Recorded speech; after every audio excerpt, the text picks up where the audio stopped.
le contexte politique d'abord, il est chargé. C'est pour cette raison que Djibi Gueye Ndiaye a fait cette sortie sur la situation politique du Sénégal. Elle est chargée aussi parce que notre école est en crise. Mais c'est comme si nous avions l'habitude de vivre la crise et de laisser pourrir les choses. Nous soutenons les syndicats enseignants, tous les enseignants qui sont en mouvement. Ils ont des revendications justes, des revendications légitimes. Je vais faire l'économie de ces revendications avant de vous passer la parole. Il y a d'abord ce que nous appelons les lenteurs administratives. Certains enseignants sont recrutés comme vacataires. Ils font leur diplôme professionnel. Ils doivent être intégrés dans la fonction publique. Il y en a qui restent 8 ans, 10 ans sans intégration. D'autres doivent avancer. Un fonctionnaire avance tous les 2 ans automatiquement et 4 ans au choix. Il y en a qui restent 8 ans. Je ne peux pas calculer le nombre d'enseignants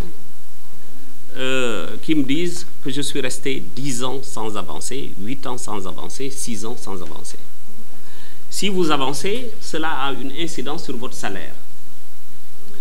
Les lenteurs administratives ont des conséquences négatives sur la carrière des enseignants. Si vous faites 15 ans, vous êtes intégré dans la fonction publique, vous perdez 5 ans. Peut-être que vous aviez 34 ans, vous êtes intégré à 38 ans, vous ne pouvez plus être fonctionnaire, vous êtes décisionnaire. Et vous avez une pension de retraite qui ne vous permet pas de vivre vos vieux jours. Vous pouvez ne pas totaliser 30 ans de carrière. Si vous totalisez 30 ans de carrière, vous avez une pension complète. Si vous n'avez pas fait 30 ans, vous n'avez pas une pension complète. Et beaucoup d'enseignants n'auront pas une pension complète parce qu'ils ne feront pas 30 ans, 32 ans, 36 ans de carrière. C'est là des injustices qu'il faut très rapidement corriger et qui dépendent simplement de la gouvernance. Les enseignants qui restent plusieurs années sans avancer, s'ils avancent, s'ils sont intégrés, s'ils sont titularisés, on doit à des rappels. Ces rappels-là sont surimposés. Mais il y a une disposition du Code général des impôts, c'est l'article 171, on le communiquera aux enseignants pour qu'ils écrivent au ministère des Finances pour que s'il y a surplus dans les retraits, dans les impôts, qu'on puisse les rétablir. Et nous demandons aux syndicats d'encadrer leurs membres sur ce point. Une autre question qui figure dans la plateforme des enseignants, c'est la formation des administrateurs scolaires, la formation des directeurs d'école, des principaux de collège, des proviseurs de lycée, des censeurs, des intendants, etc.